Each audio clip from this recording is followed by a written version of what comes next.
It's that time. Good morning, welcome to Morning Outlook. This is Kim speaking on Wednesday the 15th September. So what we've got in store for today then, let's start off looking at the news events. We've already had the Chinese retail sales. Real disappointment on the on those figures, coming in at just 2.5 versus the nearly 7% expected. That's quite a hit really there. We'll see what knock-on effect that has. Aside of that, we've then got we've had the UK inflation, which is pushing up, boiling away by looks of things, and this will put pressure on the Bank of England as we go forward, and we've already seen a bit of a move up on the pound today. I think it's hard to shake these numbers off at the moment. I know we're not comparing 1 year, the same sort of conditions in 1 year to another, but it's getting closer and closer, and the numbers are very high and not seeming to want to ease off at all.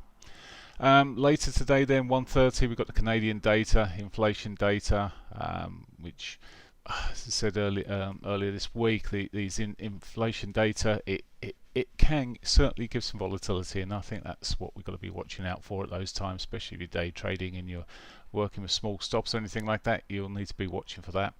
Okay, the US industrial production later this afternoon at 2:15, and crude oil inventories back to their normal day at 3:30. We did get quite a kicker around those on that time last week. Okay, let's get on and look at the currencies first. Let's just start off looking as ever with the euro dollar. And well, yesterday saw quite a decent day up at one stage. It was pushing up really well. Got a bit overbought and then decided to roll over. And that was that. It's certainly hit the weekly pivot I was looking for above. Now where to from here? Well, just coming back to the, sort of dropping down the time frames, and yes, it's put lower highs in, and I guess it's early, and this is always a thing before 8 o'clock. It sort of starts moving. We've got the daily pivot above there that could still be hit yet, but often just post 8 o'clock it might just go completely opposite way to where it's looking. You get left looking a bit of a fool when you're trying to do these outlooks sometimes, and you think, well, it looks bullish, and then it turns out bearish for the rest of the day because it just pivots. Well, it has got a daily pivot, talking of which, above.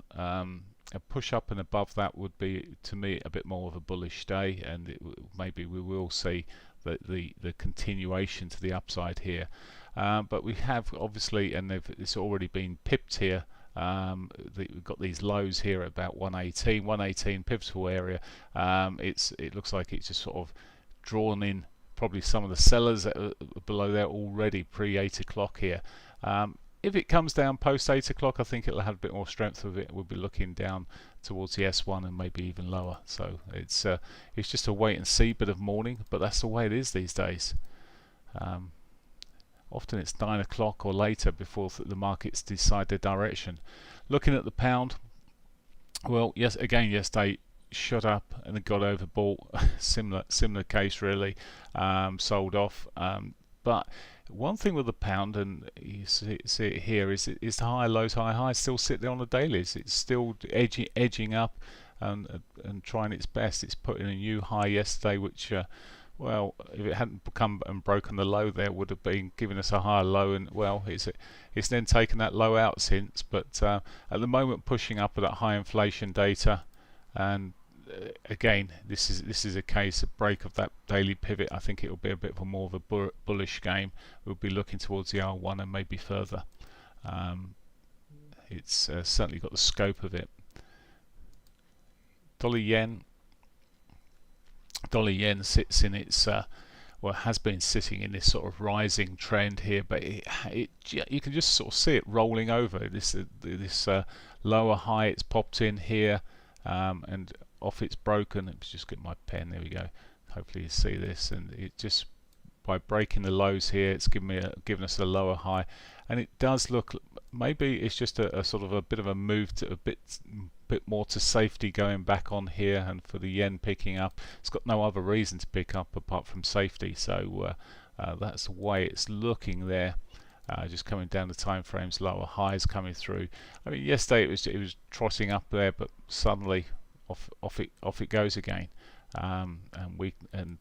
just as I say, a move to safety, a bit overbought maybe, but certainly where we're looking at the moment, it's actually looking a bit of divergence running across these lows here at this stage, but funny old price action, lower high confirmed through here, so general softness still there for the yen, so strong, dollar rather.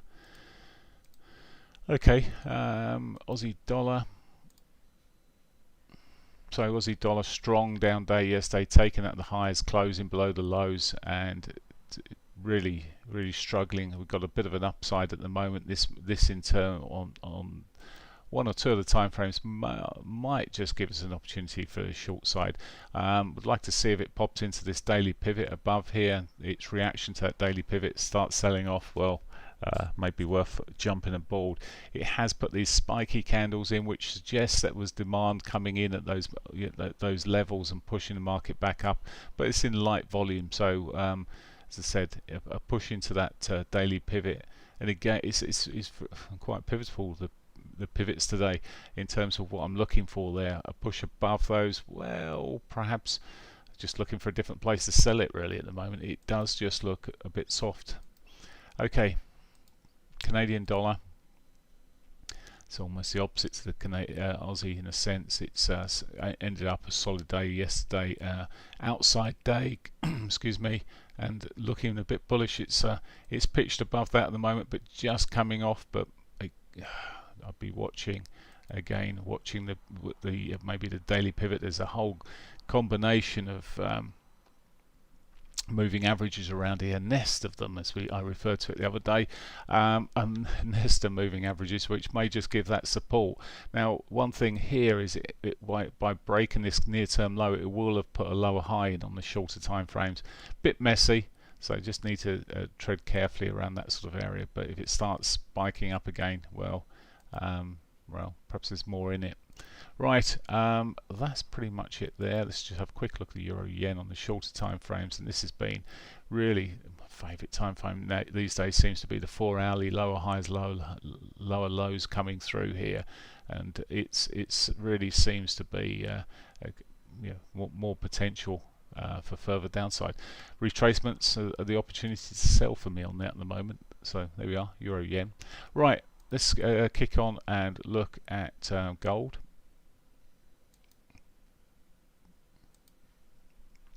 So gold, well, largely continued. It did manage to stay positive yesterday, but largely continued in this tightish range, really between the 200 and the monthly pivot. It's just selling off a little bit this morning at this stage. Solid old bar there, safety defense bar there yesterday afternoon, but coming away from it, sloping a bit too sharp. Maybe a breaker. There's a trend line obviously across the highs there. Maybe a breaker sort of back about 1804, 1805 would be a bit more of a bullish sign to the upside. It has got the daily pivot again, which may come with some sort of support, some body support from back here. May just give it a bit of support around that area, but I think being a bit more conservative, a push above that 1805, as I said, would look more bullish.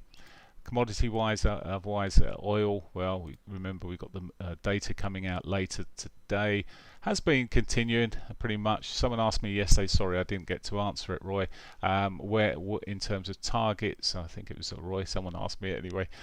Target wise, I think I mentioned it yesterday. The way this is moving at the moment, I mean, it's not that far away. It's not out of scope. The monthly R1 looks like a possible with the prior highs here, and I'm really looking back to those prior highs. It's the classic trading sort of in terms of what you're looking at here. Much above that, well, there's always people calling for $100 oil, but I think near side targets, the upside, make more sense at that, as I say, around about 74, and maybe those other highs targeting those sort of areas. Right, that's pretty much that. Let's get on and look at the let's have a look at what time is it. 8:01. Good. Yep, we can do that. Let's have a look at what's been happening elsewhere. So once again, the Hong Kong market coming off there, Retail sales probably not helping things there, and the Nikkei, well, that's got a positive day here, but it's gapped down effectively and just well, it's filled the gap. Overall, the trend on the Nikkei is strong, but as I pointed out yesterday, you're pretty much double top territory here. There's the potential for this to have a bit more profit taking, at least, if nothing else. European markets, FTSE's only just open, barely any real signal here, but it's still, as I said yesterday, it's looking soft with this price action. Certainly, if it was to break, but much lower on here at what's it, 69.90 sort of area on the this index. A break of that low would really just confirm more downside. Looking at the DAX, same sort of picture to a degree. It's already given us a lower high confirmed, and again looking a bit soft, soft, but within a range. There's still the potential for it to roll much further, of course, but to say that they're just sort of sitting in ranges, and the CAC, French CAC, is a similar case here. It's not quite getting anywhere. It looks, if anything, it's just sort of lower highs, lower lows on the shorter. If you bring this down to a 4-hourly chart, you'll see that, and it's just working its way down slowly. One decent bit of news kicking around these markets, and you could see one of those days it just sort of outperformed the whole lot and changed the shape of things. It's certainly not convincing, but it's slow to the downside at the moment. US markets, let's just have a look at the S&Ps, and well, quite a bearish old bar yesterday, closing again lower. We did manage to get the positive close the day before, but so after its 5 days, previous 5 days down, but yesterday's a negative day, and it's just looking again, another one of these markets, just slow. When you come down the time frames on it, it's just lower highs, lower lows through there, and at this stage you just want to be selling into those highs, it seems now.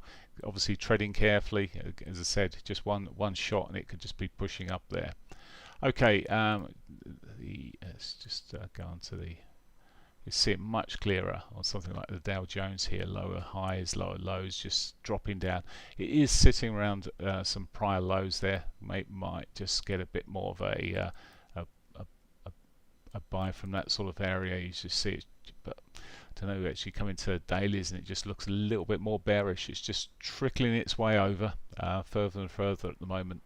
Right, that's that. The cryptos, after the 2 days ago we saw the big jump up and down. Let's just see. Well, yesterday, bit more positive day yesterday. This morning a little bit slower, but as suspected, I think we'll just end up chopping around these ranges, and we're seeing the same situation, same thing across all of these. Ethereum here, Ripple, positive, sitting there. If you're looking at the bigger time frame, well, eventually some of these might get a little bit more traction. If they don't and it starts selling off here, well, I mean, it may be time to escape on some of them, but yeah, all of these at the moment are a very similar picture. There we are. That's it pretty much for today. I wish you, as I say, a great day's trading. Just be aware of the news coming out later as it comes out. It's mainly afternoon now, and trade carefully. Bye for now.